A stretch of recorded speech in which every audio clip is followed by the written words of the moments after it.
Retail giant Target is on a mission to win back the trust of customers by localizing one of its most popular collaborations, its designer capsule collections. For this, Target has enlisted designer Todd Snyder, who joins us today on set, along with WSJ fashion columnist Christina Binkley, who has the scoop on this story and joins us in LA. Welcome to both of you.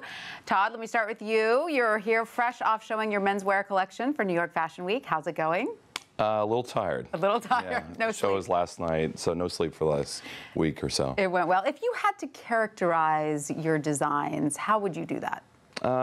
Classic American. I mean, I think I've always kind of rooted myself in very kind of real clothes that guys want to wear, and you know, kind of being from Ralph Lauren and working at J. Crew kind of gave me that sensibility of how to really design great clothes for the average guy. The average guy will actually buy and wear. Yeah, exactly. Perfect. So, Christina, the previous Target capsule collections have been incredibly popular, almost too popular, right? How will Todd's be different?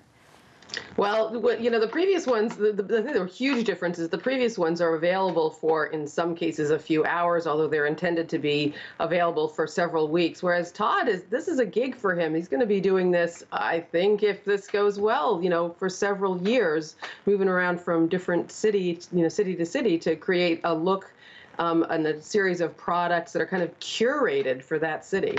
And so, Todd, the first one that you created was for Boston. Tell us how you researched it and what you came up with.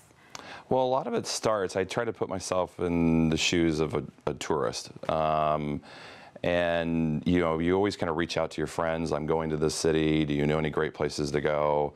And kind of reenacted that whole thing. So I was calling up friends and just asking them, like, what are the cool spots? And luckily, my business partner, Jimmy Olsen, actually came from Boston, so we were able to tap into him pretty well. But we did some really interesting things that we wanted to specialize it and make it local for that customer. And I think it was important when I was doing it to really kind of be that customer and be that guest who's coming into the store. And you came up with some really clever things. The T-shirt, I love, Wicked Smart with an H instead of an R. Really, really clever things. Yeah. So, Christina, who's going to be able to buy these items? Do you have to be a Bostonian, or can I order them online?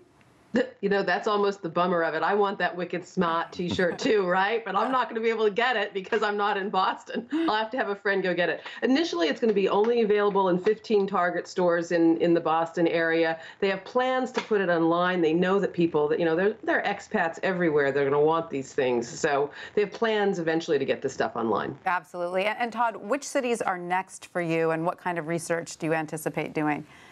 Well, it's a lot of fun research. I mean, I get to travel to each city. Chicago is next, and then San Francisco, and we're working on LA and San Diego. So what? No New York in that lineup? New York's coming, hopefully sometime. I've been wishing. I love Target, and I'm always been wishing to have something right in the middle of Manhattan. So who knows? And where are you from?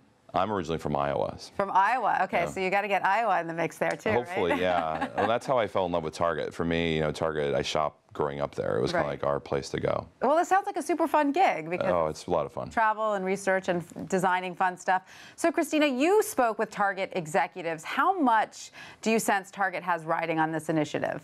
You know, I actually think they have a lot riding on this and some other initiatives. They've had a bruising couple of years. There was the data breach that made headlines and really damaged their reputation. They've been a little less cool on the fashion and style edge in the last few years. Everybody's doing designer collaborations these days. So Target doesn't own that anymore. And this is an aim to really get back. It's a little bit of the farm-to-table cuisine movement, right? We all want those local roots to the products we buy. Yeah, speaking of farm-to-table, maybe you're going to have to do a Brooklyn line and not just a New York line. Todd, thank you so much for that. Christina, thanks to you as well.